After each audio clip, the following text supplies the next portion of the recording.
भगवत गीता अध्याय 5। अर्जुन बोले, हे कृष्ण, तुमने पहले कर्मों का त्याग करने को कहा, फिर कर्म की प्रशंसा करते हो। इन दोनों में जो अधिक हितकर है वह एक बात निश्चय करके बतलाओ। श्री कृष्ण बोले, कर्मों का त्याग और कर्मों का करना ये तो दोनों ही मोक्ष देने वाले हैं, परंतु इन दोनों में कर्म त्याग से कर्म योग हितकर है। जो किसी से द्वेष नहीं रखता, न किसी पदार्थ की इच्छा करता है, वह सन्यासी है। ऐसा पुरुष संसार के बंधनों से छूट जाता है। सांख्य और योग को मूर्ख लोग ही पृथक पृथक कहते हैं, पंडित नहीं कहते। जो इन दोनों में से एक भी अच्छी तरह स्थित हो जाता है, उसको दोनों फल प्राप्त होता है। ज्ञान योगियों को जो स्थान मिलता है वही कर्म योगियों को प्राप्त होते हैं। ज्ञान योग व कर्मयोग एक ही हैं। कर्मयोग के बिना संन्यास का प्राप्त होना दुस्तर है। कर्म करने वाले मुनिजन को जो ब्रह्म प्राप्त होने में विलंब नहीं लगता, कर्मयोग युक्त शुद्ध अंतःकरण वाला, मन तथा इंद्रियों को जीतने वाला, संपूर्ण प्राणियों में अपनी आत्मा को देखने वाला कर्म करता है, करता हुआ भी कर्म फल से लिप्त नहीं होता। योग युक्त तत्ववेता पुरुष देखते हैं, सुनते हैं, स्पर्श करते हैं, सूंघते हैं और खाते हैं, चलते हैं, श्वास लेते हैं, तो भी यह नहीं मानते कि कुछ नहीं करता। वे बोलते हैं, त्यागते हैं, ग्रहण करते हैं, परंतु यही मानते हैं कि मैं कुछ नहीं करता, और यह मन धारण करते हैं कि इंद्रियां भी अपने अपने विषयों में बरतती हैं। जो प्राणी ब्रह्मा में अर्पण का संग को त्याग कर कर्म करता है, वह पाप से लिप्त नहीं होता। जैसे कमल पत्र पर जल नहीं ठहरता, योगीजन शरीर से, मन से, बुद्धि से तथा इंद्रियों की आसक्ति से रहित होकर आत्मशुद्धि के लिए निर्मित कर्म करते हैं। योग युक्त पुरुष कर्म फल त्याग कर मोक्ष रूप शांति का लाभ करता है, और जो योग रहित हैं वह कर्म की इच्छा के बंधन में पड़ जाता है।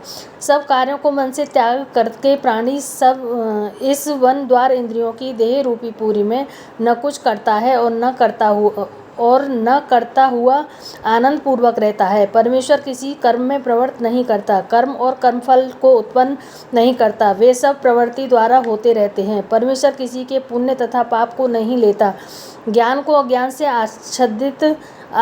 आच्छादित है, जिससे उससे जीव मोह को प्राप्त हो जाते हैं, परंतु आत्मज्ञान के द्वारा जिनका अज्ञान नष्ट हो गया है, उनका यह आत्मज्ञान परमेश्वर के रूप को ऐसा भासित करता है, जिस प्रकार सूर्य संपूर्ण संसार को प्रकाशित कर देता है। उसी परमात्मा में उसकी बुद्धि स्थित है और उसी में मन लगाते हैं, इसी में निष्ठा रखते हैं, और जो सदा उसी के ध्यान में लगे हैं। ज्ञान द्वारा जिनके सब पाप नष्ट हो गए हैं, वे इस संसार में जन्मते नहीं। विद्या और विनय से संपन्न ब्राह्मण में, गांव में, कुत्ता में और चांडाल में पंडित जन की दृष्टि समान रहती है। जिसके मन में इस तरह की समानता उत्पन्न हो गई है, उन्होंने इस लोक में जन्म मरण रूप संसार को जीत लिया है, क्योंकि जहाँ निर्दोष और सर्वत्र समान है, जिससे वे ब्रह्मा को प्राप्त हो जाते हैं। जो प्रिय पदार्थ को पाकर प्रसन्न और अप्रिय को पाकर खिन्न नहीं होते, ऐसे स्थिर पुरुष बुद्धि वाले मोह रहित ब्रह्मा स्थिर जानो। बाहरी पदार्थों में जो चित्त को आसक्त नहीं होने देता, वही आत्म सुख का अनुभव करता है, और ब्रह्मा में अंतःकरण को मिला अक्षय सुख मोक्ष प्राप्त करता है। वे इंद्रियों के स्पर्श से जो भोग देते हैं, वे वस्तु दुखदायी होते हैं। उनका आदि भी है और अंत भी।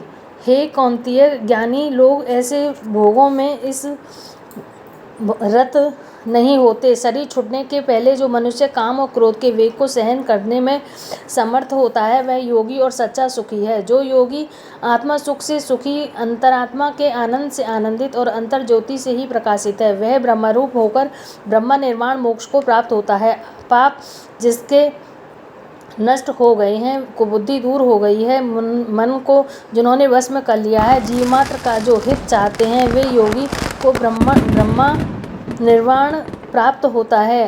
काम तथा क्रोध जिनमें नहीं है, मन के वेग को जिसने रोक लिया है, ऐसे आत्मज्ञानी योगियों को ब्रह्मा निर्वाण सहज ही प्राप्त होता है। बाहरी पदार्थों के संयोग से अलग रहकर उन्होंने भावों के बीच में सृष्टि लगाकर नासिका के भीतर चलने वाले प्राण अपान वायु को सम करके इंद्रियां, मन और बुद्धि को वश में करके इच्छा, भय तथा क्रोध को त्याग कर मोक्ष को इच्छा करने वाले योगी जीवन युक्त हैं। जो मुझको सब यज्ञों और तपों का भोक्ता, संपूर्ण लोकों का स्वामी और सब प्राणियों का प्रिय जानते हैं, उन्हीं को शांति प्राप्त होती है। 5वां अध्याय संपूर्ण। बोलो गीता मैया की जय। जय गीता माता मैया, जय गीता माता, सुख करनी दुख हरनी तुमको जग गाता। ओम जय गीता माता। अज्ञान मोह ममता को छिन में नाश करे, सत्य ज्ञान का मन में तू प्रकाश करे। शरण मेरी जो आवे तेरी गति मति ग्रहण करे, पाप ताप मिट जावे निर्भय भव सिंधु तरे। रण क्षेत्र में निर्जुन अर्जुन जब शोकाकुर धीर हुआ, कर्तव्य कर्म तज बैठा बहुत मलिन हुआ।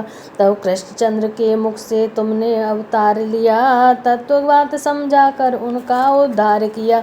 शरीर जन्मते मरते आत्मा अविनाशी, शरीर को दुख व्यापे आत्मा सुख राशि।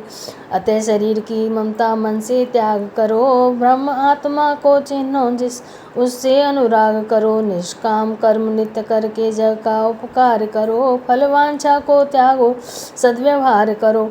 मन को वश में करके अच्छा त्याग करो, निष्काम जग में रहकर हरि से अनुराग करो। यह उपदेश तेरे जो नरमन में लावे, तत्व भग सागर से यह वह क्यों ना तर जावे। बोलो गीता मैया की जय। गजेंद्र मोक्ष।